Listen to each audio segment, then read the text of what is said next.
¿Qué tal, amigos? Ahora aquí estoy en una 2000 Honda Odyssey con la luz del motor encendido y el motor tiembla mucho, haciendo como misfire.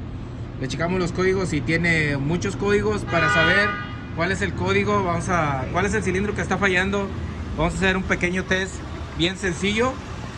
Solo vamos a quitar los tornillos que sujetan las bobinas de todos los cilindros.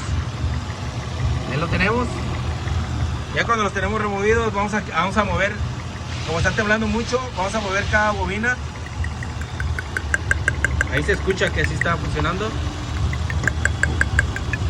Bien. Bien.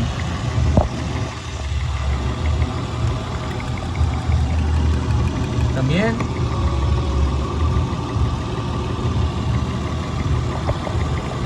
Este no se escucha. No está echando chispa.